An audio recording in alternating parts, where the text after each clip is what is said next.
Obrigado por clicar no meu vídeo. Eu sou o Tadashi, espero que você esteja bem. E eu não vim falar sobre a história de Van Gogh. Eu vim falar sobre sentimentos.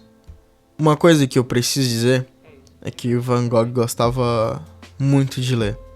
Sobretudo histórias sobre os oprimidos, o que posteriormente justifica seu interesse pelo sofrimento e injustiças sociais. Com 22 anos, devo dizer que ele tinha muitas ilusões e muitas frustrações e nenhum plano para o futuro.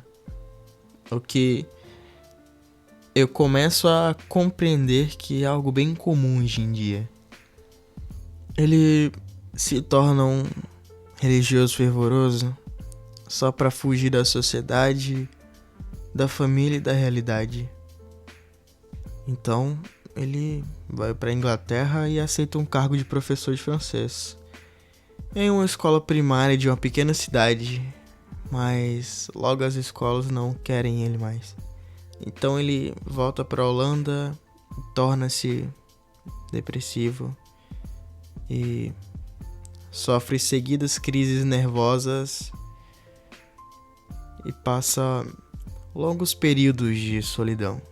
Tem uma frase que Van Gogh fala pro irmão dele mais novo que interpreta muito bem os sentimentos que Van Gogh colocava em seus quadros.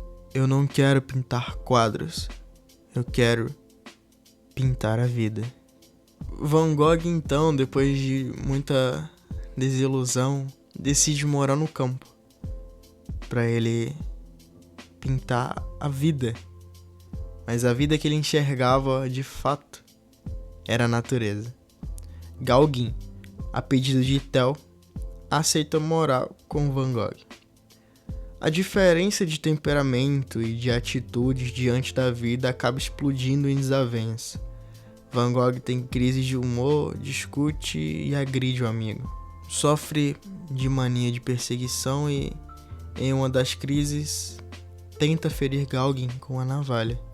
Perde a luta e vai para a cama chorando.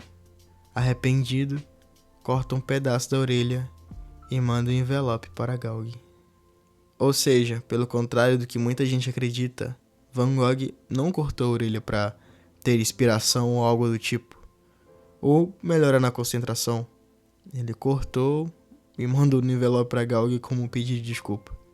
Van Gogh então é levado para o hospital St. Paul para doentes mentais.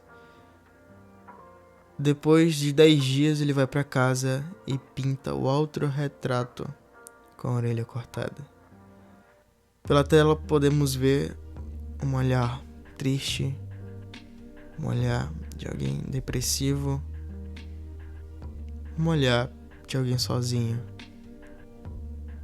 extremamente frustrado com a vida. O jornal Mercúrio da França faz elogios a Van Gogh. Uma exposição na Galeria de Bruxelas é organizada, mas o artista só vende a tela Vinha Vermelha, o único quadro que ele teria vendido durante a vida. Van Gogh morreu sem o reconhecimento que seu talento e sua dedicação mereciam, depois de uma vida atormentada que o levou ao isolamento. A versão mais aceita da história é de que Van Gogh cometeu suicídio. Vincent Van Gogh morreu em Anvers, na França, em 29 de julho de 1890. No dia de sua morte, no sótão da Galeria Golpe, em Paris, 700 quadros amontoavam-se sem comprador. Van Gogh, ele era uma pessoa obviamente triste, uma pessoa obviamente doente e que precisava de cuidados. Mas ele acabou se entregando demais aos seus sonhos. E não que isso seja algo errado, mas ele acabou colocando muita expectativa. E quando as expectativas dele não foram alcançadas, ele se tornou uma pessoa mais triste ainda, e isso foi destruindo ele por dentro. Destruindo ao ponto dele não ter mais nada a perder.